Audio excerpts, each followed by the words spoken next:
Of बहुत high जा रही है।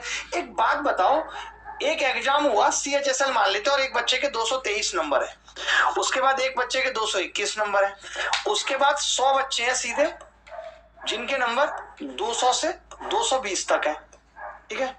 उसके बाद 1 से 1000 बच्चे हैं जिनके नंबर 170 से 200 के बीच में, ठीक है।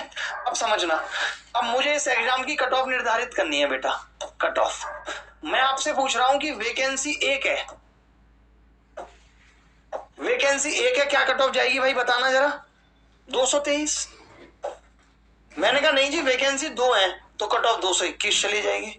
मैंने कहा जी वैकेंसी 102 है तो आपने कहा कट ऑफ फिर उस हिसाब से 200 चली जाएगी, क्योंकि 200 तक के बच्चों के नंबर है 100 के बीच में। मैंने कहा नहीं नहीं जी 1000 और यानी 1102 है, तब आपने कहा कट ऑफ 170 चली जाएगी।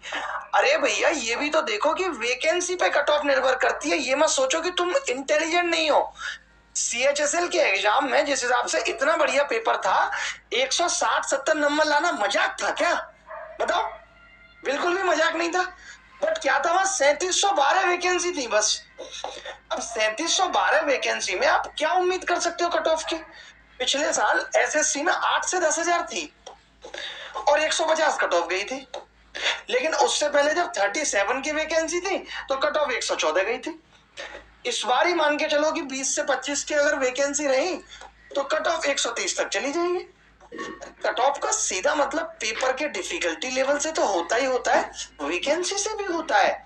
ये मत सोचो कि तुम्हारा CHSL में नहीं हुआ। CHSL का पेपर मैं आपसे पूछना चाहता हूं, CGL से कहां कम था?